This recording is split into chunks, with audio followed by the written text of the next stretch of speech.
வருங்கால அரசு அதிகாரிகளுக்கு வணக்கம். நம்ம 10th புத்தகத்தில் உள்ள எல்சிஎம் ஹெச்சிஎஃப் சம் தான் பார்த்துட்ருக்கோம். அதாவது நார்மலாக சம் இல்லாமல் கொஞ்சம் டிஃப்ரெண்ட்டாக உள்ள சம்மை நம்ம இப்போ பார்த்துட்ருக்கோம். அதில் இன்றைக்கி 3 நம்பர்ஸ் கொடுத்து அதுக்கு ஹெச்சிஎஃப் கண்டுபிடிக்க சொன்னால் என்ன மாதிரி பண்ணலாம் அப்படின்ட்டு ஒரு சம் தான் பார்க்க போகிறோம். இது இந்த மாதிரி இந்த 3 டிஜிட் நம்பராகவும் இருக்கலாம், 4 டிஜிட் நம்பராக இருக்கலாம், ஏன் 2 டிஜிட் நம்பர் கூட நீங்கள் இந்த மெத்தடை அப்ளை பண்ணலாம். ரொம்ப ஈஸியான மெத்தட். நம்ம வழக்கமாக போடுற டானா மெத்தட் இல்லாமல் இதுக்கு கொஞ்சம் டிஃப்ரெண்ட்டாக இருக்கும். சரி, இது நம்ம 10th புத்தகத்தில் உள்ள மேக்ஸ் தான். ரொம்ப ஈஸியாக இருந்தது. இப்படி கொடுத்துருக்காங்களா, இப்போ 3 நம்பர் 396, 504, 636. இதில் நீங்கள் ஏறு வரிசை எழுதிட்டு மொதல் 2 நம்பரை எடுத்துக்கிறோங்க, 396ஐயும் 504ஐயும். இப்போ இந்த 504ல் 396 எத்தனை வாட்டி மல்டிப்ளிகேஷனுக்குள்ளே வருதுன்னு பாருங்கள். அப்போ ஒரு வாட்டி தான் வரும். ஏன்னா 2 வாட்டின்னு போனோன்னா உங்களுக்கு 700க்கு மேலே தாண்டிடும். அப்போ 594ல் 396 ஒரே ஒரு வாட்டி வரும். அப்போ மீதி எவ்வளோ வரும் அப்படின்ட்டு பார்த்தீங்கன்னா 108 வரும். அப்போது இதை நம்ம எப்படி எழுதிக்கலாம், 396 × 1 + 108 இப்படி எழுதிக்கலாமா? அப்போ இதோட கூட்டு இது எப்படி நீங்கள் பண்ணிங்கன்னா உங்களுக்கு ஆன்சர் 504 வரும். கரெக்டாக? இப்போ நம்ம என்ன செய்யணும், 396 வச்சு தானே போன தடவை டிவைட் பண்ணோம். அந்த 396 இந்த சைடு வச்சுட்டு மீதி கிடச்ச 108ஆல் இதை டிவைட் பண்ண போகிறோம். அப்போ 108 எத்தனை வாட்டி வருதுன்னு போட்டு பார்த்தா 3 வாட்டி வருது. இப்போ 3 வாட்டி வருதா? அப்போ என்ன கிடைக்குது, 324 கிடைக்குது. அப்போ 396ல் 3 வாட்டி போட்டால் 324. அப்போ இந்த 396லேருந்து இந்த 324 நம்ம மைனஸ் பண்ணிடலாம். அப்படி மைனஸ் பண்ணால் நமக்கு 72. அப்போ +72ன்னு போட்டுடலாம். இப்போ நெக்ஸ்ட் நம்ம என்ன செய்யணும், எதால் டிவைட் பண்ணோம் போனதில் 108ஆல். அப்போ 108 நம்ம இந்த சைடு கொண்டு வந்துடலாம். சரியா? அப்போ 108 நம்ம என்ன செய்யலாம், இந்த சைடு கொண்டு வந்துடலாம். அப்போ எந்த நம்பரால் டிவிஷன் பண்ணுறோமோ அதை நம்பரை நம்ம இந்த சைடு கொண்டு வந்துக்கிட்டே இருக்கணும். இப்போ 108 இந்த சைடு கொண்டு வந்துட்டு எதால் டிவிஷன் பண்ண போகிறோம், 72வால். மீதி வந்த நம்பர் 72. இப்போ 72வால் டிவிஷன் பண்ண போகிறோம். இப்போ 108 72ல் ஒரே ஒரு வாட்டி தான் வரும். ஏன்னா 2 72னா 140 போயிடும். அப்போ ஒரு வாட்டி வரனால அப்போ 108ல் 72 ஒரு வாட்டி வந்துட்டு இப்போ மீதி எத்தனை வரும்னு சொல்லிட்டு கால்குலேட் பண்ணி அதையும் நம்ம பக்கத்தில் போட்டுடணும். இப்போ லாஸ்ட்டாக 72. இப்போ 72ல் 36 எத்தனை வாட்டி இருக்குதுன்னு பார்த்தோன்னா 2 வாட்டி வரும். அதோடு 0 ஆயிரும். அப்போ நல்லா பார்த்துக்குறங்க, எந்த நம்பரை போட்டால் நமக்கு 0 வருதோ அதுதான் இவங்க 2 பேரோட ஹெச்சிஎஃப். அப்படி பார்த்தோன்னா இங்கே எது வரும், 36 தான் இதோட ஹெச்சிஎஃப். இது 396க்கும் 504க்கும் ஹெச்சிஎஃப் 36. இது பெரிய நம்பர் இல்லை, நீங்கள் 2 சின்ன நம்பர் எடுத்து பண்ணாலுமே அதுக்கும் இதே மாதிரி தான் வரும். சரியா? நீங்கள் டானா போடாமல் இப்படி போட்டாலும் உங்களுக்கு ஈஸியாக கிடச்சிரும். சரியா? அதே மாதிரி இப்போ நம்ம மொதல் 2 நம்பருக்கு தான் கண்டுபிடிச்சிருக்கோம். அடுத்தது இன்னொரு 3வது ஒரு நம்பர் இருக்குது. அது யார், 636. அப்போ நம்ம என்ன செய்யணும், 504க்கும் 636க்கும் கண்டுபிடிக்கணுமா? கிடையாது. இப்போது நம்ம அந்த 636 எடுத்துட்டு நமக்கு கிடச்சிருக்க ஹெச்சிஎஃப் 36 இருக்குது பார்த்தீங்களா, அதை வச்சு நம்ம கண்டுபிடிக்கணும். இப்போ இந்த 636ல் 36 எத்தனை வாட்டி இருக்குதுன்னு செக் பண்ணி பார்க்கணும். நான் செக் பண்ணி பார்த்ததில் 19 வாட்டி கொஞ்சம் நெருங்கினாப்பில் வருது. சரியா? அப்போ 17 வாட்டி, சாரி, இப்போ 36 × 17 போட்டுக்கிறேன். அப்போ எத்தனை வாட்டி வருதுன்னு நீங்கள் மல்டிப்ளிகேஷன் பண்ணி போட்டிங்கன்னா உங்களுக்கு ஒரு ஆன்சர் கிடைக்கும். சரியா? அப்படி கிடைக்கும்போது 612 நமக்கு கொடுத்துருக்க ஆன்சருக்கு நெருக்கத்தில் வருது. சரியா? அப்போ இந்த 612 இந்த 636லேருந்து மைனஸ் பண்ணுங்கள். அப்போ அந்த 636லேருந்து மைனஸ் பண்ணனா நமக்கு 24 கிடைக்கும். சரியா? அப்போ 636ல் 36 17 வாட்டி இருக்கி, மீதி 24 கிடைக்குது. இப்போ நெக்ஸ்ட் ஸ்டெப் என்னது, 36ல் 24 எத்தனை வாட்டி, ஒரே ஒரு வாட்டி. இப்போ மீதி நமக்கு எத்தனை கிடைக்கும்னு பார்த்தீங்கன்னா 12 கிடைக்கும். இப்போ 24ல் 12 எத்தனை வாட்டின்னு பார்க்குறோம், 12 நமக்கு 2 வாட்டி. அப்போது இங்கே எந்த நம்பர் போட்டனாலும் நமக்கு 0 கிடச்சிது, 12. நல்லா கவனிச்சுக்கணும், மீதி எடுக்கக்கூடாது. எந்த நம்பரால் மல்டிப்ளை பண்ணி நமக்கு 0 கிடைக்குதோ அந்த நம்பர் தான் எடுக்கணும். அப்போ 12 போட்டதுனால 0 கிடச்சனால 12 தான் இந்த 636க்கும் 36க்கான ஹெச்சிஎஃப். அப்போ ஆக மொத்தத்தில் 3க்குமான ஹெச்சிஎஃப் இங்கே எத்தனைன்னு பார்த்தீங்கன்னா 12. சரியா? இதுவும் ஹெச்சிஎஃப் கண்டுபிடிக்கிறதுக்கான ஒரு மெத்தட். இது பெரிய பெரிய நம்பருக்கு நம்ம டானா போட்டு பெருக்கி, இதுவும் கொஞ்சம் ஈஸியான, நீங்கள் மல்டிப்ளிகேஷன் பண்ண டக்குன்னு வந்துடும். அதை மட்டும் நீங்கள் ப்ராக்டிஸ் பண்ண போது இந்த மெத்தட் ரொம்ப ஈஸியான மெத்தடு. கண்டிப்பாக ட்ரை பண்ணி பாருங்கள். இது நம்ம புக்கில் 10th புக்கில் உள்ள மெத்தடு தான். வித்தியாசமாகவும் இருந்தது, ஈஸியாகவும் இருந்துச்சு ஹெச்சிஎஃப்க்கு. இதே மாதிரி நான் உங்களுக்கு புக்கில் உள்ள இன்னொரு சம் உங்களுக்கு வந்து கொடுக்குறேன். அதை வந்து நீங்கள் ஒர்க் அவுட் பண்ணிவிட்டு கண்டிப்பாக கமெண்ட் செக்ஷனில் போடுங்க. அதே மாதிரி இது எப்படி இருந்ததுன்னு சொல்லிட்டு நீங்கள் உங்களோட எக்ஸ்பீரியன்ஸை என்னோட ஷேர் பண்ணுங்கள். அப்படி ஷேர் பண்ணுறதுக்கு நமக்கு இன்ஸ்டாகிராம்லேயும் அக்கௌண்ட் இருக்குது, இருதயா விளாக்ஸ். அங்கேயும் நீங்கள் ஷேர் பண்ணலாம், இல்லாட்டி கமெண்ட் மூலமாகவும் ஷேர் பண்ணலாம். சரியா? இதுக்கான ஆன்சர் நீங்கள் கண்டுபிடிங்க. இல்லை உங்களுக்கு ஏதாவது டவுட் இருந்தாலும் என்னோடய இன்ஸ்டாகிராம் அக்கௌண்ட்டில் நீங்கள் கேட்கலாம் தாராளமாக, பிரச்சனையே இல்லை. சரியா? இது நம்ம 10th புக்கில் உள்ள எல்சிஎம்ல ஹெச்சிஎஃப்ல டிஃப்ரெண்டான சம் மெத்தடு. இதை நீங்கள் 2 நம்பருக்கும் யூஸ் பண்ணிக்கலாம், 3 நம்பருக்கும் யூஸ் பண்ணிக்கலாம், எத்தனை நம்பர் கொடுத்தாலும். சரியா? எத்தனை நம்பர் கொடுத்தாலும் நம்ம டானா போட்டு செய்யாமல் இந்த மாதிரி பெருக்கல் ஃபார்மேட்டில் டக்குன்னு நீங்கள் போட்டு செஞ்சிட்டிங்கன்னா உங்களுக்கு ஈஸியாக இருக்கும். சரி, இனிமேல் அடுத்த கணக்கில் நான் உங்களை சந்திக்கிறேன். இப்போ நம்ம பார்க்க போகிற சம் ஒரு ஓல்டு கொஸ்டின். இது நம்ம 10th புக்கில் உள்ள சம் தான். அது என்னென்னு பார்க்கலாம்.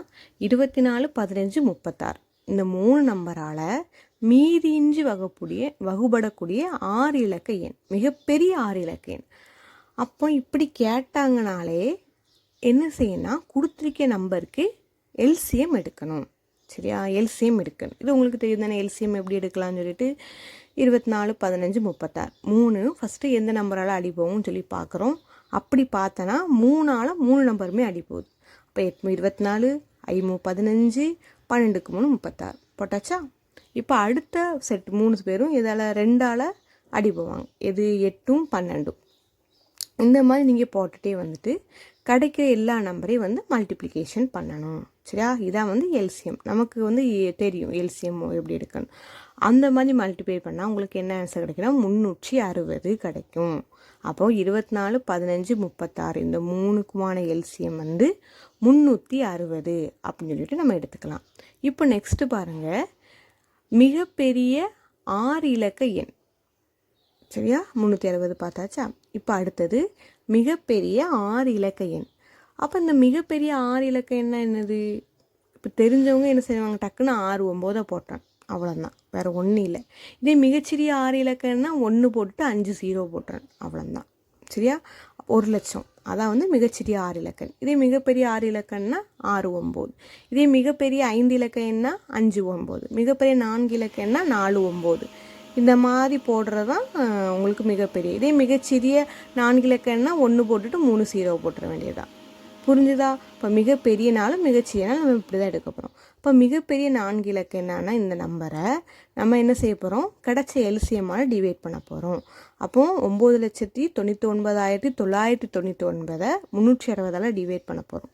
அப்போ 360 ஃபஸ்ட்டு நம்பர் 3 நம்பர் எடுத்துக்கிட்டோன்னா 2 360 வந்து 720 வரும். அப்போ 720லேருந்து கழிச்சிங்கன்னா 279. இப்போ அடுத்த 9 நம்ம இறக்குறோம்.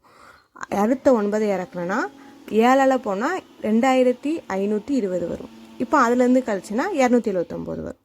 அடுத்த 9ஐயும் நம்ம இறக்குறோம். அப்போ அதையும் 7ஆல் போட்டிங்கன்னா 2520 வரும். அதுலேருந்து கழிச்சிங்கன்னா மறுபடியும் 279 வரும். இனிமேல் லாஸ்ட்டாக உள்ள 9ஐயும் நம்ம என்ன செய்கிறோம், இறக்குறோம். இறக்குனதுக்கப்புறம் மறுபடியும் 7ஆல் போடும்போது 2520 கிடைக்கும்.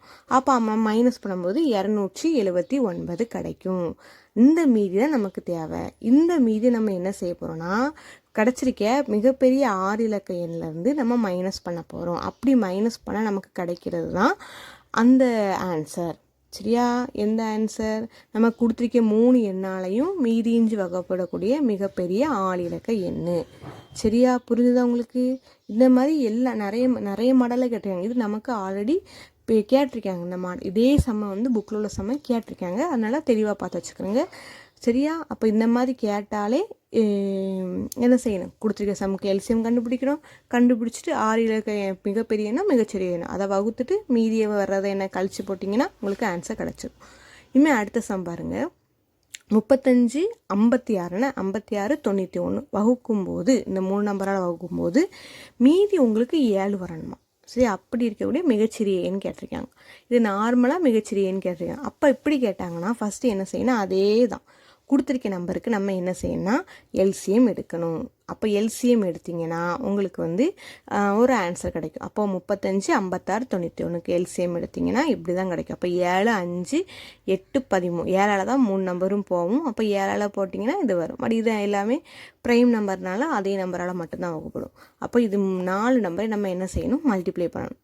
அப்போ மல்டிப்ளை பண்ணால் உங்களுக்கு என்ன ஆன்சர் கிடைக்குன்னா 3640 கிடைக்கும். இதான் இதுக்கான எல்சிஎம். சரியா? இதான் இதுக்கான எல்சிஎம். இப்போ இதோடு நிப்பாட்டிடலாமா? இல்லை. எதுக்கு நிப்பாட்டக்கூடாது? இந்த 3640ங்கிறது இந்த 35 56 91 இந்த 3ஆல் வகுப்படக்கூடிய எண். இது கரெக்டாக வகுப்பட்டு உங்களுக்கு ஆன்சரில் 0 வந்துடும். ஆனால் அது கணக்கு இல்லை. மீதி உங்களுக்கு 7 வரணும். இப்போ மீதி உங்களுக்கு 7 வரணும்னா கொடுத்துருக்க நம்பர் கூட +7 நீங்கள் பண்ணணும். அப்படி பண்ணால் மட்டும்தான் உங்களுக்கு மீதி 7 கிடைக்கும். இல்லாட்டினா உங்களுக்கு 0ல் ஆன்சர் கிடைக்கும். சரியா? இந்த மாதிரி கணக்கை பொறுத்த வரைக்கும் ஆப்ஷனில் ஃபஸ்ட்டு நமக்கு 3640 அப்படியே வச்சுருப்பாங்க. அப்படியே எடுத்து நம்ம போட்டுறக்கூடாது டிஎன்பிசி சம்மில். சரியா? அங்கே கொடுத்துருக்க நல்லா கவனிங்க. 7 மீதி வரனால கொடுத்துருக்க சம்மில் 7 நம்ம ஆட் பண்ணி போடணும். சரியா? இது ரொம்ப ஈஸியான கணக்கு. இப்போ அடுத்தது பாருங்கள், முதல் 10 இயலெண்களின் மீதியின்றி வகுப்படக்கூடிய மிகச்சிறிய எண். அப்போ இயலெண்கள் என்னது? 1லேருந்து ஸ்டார்ட் ஆகிறது தான் இயலெண்கள். அப்போ 1லேருந்து 10 வரைக்குள்ள இயலெண்கள். அப்போ இதுக்கான எல்சிஎம் கண்டுபிடிக்கணும். அவ்வளோதான். இப்போ நீங்கள் 1 2 எல்லாத்துக்கும் எல்சிஎம் போடுறதுக்கு பதிலாக முதல்ல ப்ரைம் நம்பரை தூக்கிடுங்க. ப்ரைம் நம்பர்னால் என்னது? அதாலையும் 1ஆலே மட்டும்தான் டிவைட் ஆகும். அப்போ 1 வந்து ப்ரைம் கிடையாது, நாட் ப்ரைம் கிடையாது. சரியா? அதனால் அது வேறு கேஸு. 1 3 5 7 இந்த 4 நம்பரையும் தூக்கிட்டு மீதி உள்ள 2 4 6 8 9 10க்கு மட்டும் ஃபஸ்ட்டு எல்சிஎம் கண்டுபிடிங்க. சரியா? அப்போ எல்சிஎம் கண்டுபிடிச்சிங்கன்னா என்ன வரும்? நான் வழக்கமாக போட டானா மெத்தடில் போட்டு வந்து என்ன செய்யணும் கண்டுபிடிச்சிடலாம். இந்த 1 3 5 7 லாஸ்ட் நம்ம பெருக்கிக்கலாம். சரியா? நீங்கள் போட்டிங்கன்னா அதுக்கு ஒரு டைம் வேஸ்ட் ஆகும். அதுக்காக சொல்கிறேன். சரியா? அப்போ ப்ரைம் நம்பர் என்னென்னு உங்களுக்கு புரிஞ்சுட்டா அந்த நம்பராலையும் 1ஆலையும் மட்டும்தான் டிவைட் ஆகும். இதான் ப்ரைம் நம்பர். இப்போ 1 ப்ரைம் நம்பராக கேட்டிங்கன்னா இல்லை. அது நம்ம இன்னொரு இதில் பார்த்துக்கலாம். இப்போ நம்ம 2 4 6 8 9 10க்கு வழக்கம் போல் எல்சிஎம் போட்டுட்டு கிடச்சிருக்க நம்பர் நம்ம எல்லாத்தையும் மல்டிப்ளை பண்ணிவிட்டு அதுக்கப்புறம் மேலே நம்ம தனியாக எடுத்து வச்சுருக்கேன் பார்த்தீங்களா 1 3 5 இந்த நம்பரையும் வந்து என்ன செய்யணும், இது கூட மல்டிப்ளை பண்ணிடணும். அவ்வளோதான். அப்படி மல்டிப்ளை பண்ணால் உங்களுக்கு வந்து எல்சிஎம் கிடச்சிடும். உங்களுக்கு கிடைக்கிற எல்சிஎம் தான் இதோட ஆன்சர் 2520. சரியா? வேறு ஒன்றும் கிடையாது. அப்போ முதல் 10 இயலெண்களில் மீதியின்றி வகக்கூடிய மிகச்சிறிய எண் 2520. இதை நீங்கள் மனப்பாடம் பண்ணி கூட வச்சுக்கலாம். திடீர்னு கேட்டாங்கன்னா 25 20 அவ்வளோதான். மனப்பாடம் பண்ணிங்கன்னா நீங்கள் கணக்கு போட்டு பார்க்கணும்னு அவசியம் இல்லை. டக்குன்னு குறிச்சிடலாம். ஏன்னா அது புக்கில் உள்ள சம் அப்படியே கேட்க நமக்கு வாய்ப்பு அதிகமாகவே இருக்கு. அதனால 25 20 நீங்கள் மனப்பாடம் பண்ணி வச்சுக்கிட்டா கூட பிரச்சனை கிடையாது. சரியா? இது மாதிரி கொஞ்சம் டிஃப்ரெண்ட்டான சம் மட்டும் தான் நான் வந்து சொல்லிக்கிட்டு இருக்கேன். ஏன்னா மற்றபடி பேசிக்கான சம் எல்லா சேனல்லையும் எல்லா இதுலேயுமே சொல்லிக் கொடுக்குறாங்க. இது நம்ம புக்கில் உள்ள கொஞ்சம் டிஃப்ரெண்ட்டான சம்மை மட்டும் நான் எடுத்து உங்களுக்கு நான் பார்த்து சொல்லி கொடுத்துட்ருக்கேன். இந்த உங்களுக்கு நல்லா புரியுதா எப்படி இருக்குன்னு சொல்லிட்டு உங்களோட எக்ஸ்பீரியன்ஸ் என்னோட ஷேர் பண்ணுங்கள். நமக்கு வந்து இன்ஸ்டாகிராம் பேஜ் இருக்குது. அங்கேயே வந்து உங்களோட எக்ஸ்பீரியன்ஸை நீங்கள் ஷேர் பண்ணலாம். இறுதியா விளாக்ஸ் அதுலேயும் நீங்கள் டவுட் ஏதாவது சொல்லலாம்னு சொல்லிக்கலாம், நிறைய குறிகள் சொல்லிக்கலாம். எல்லாமே அக்செப்ட் பண்ணிக்கிறோம். தேங்க்யூ ஃபார் வாட்சிங் மக்களே.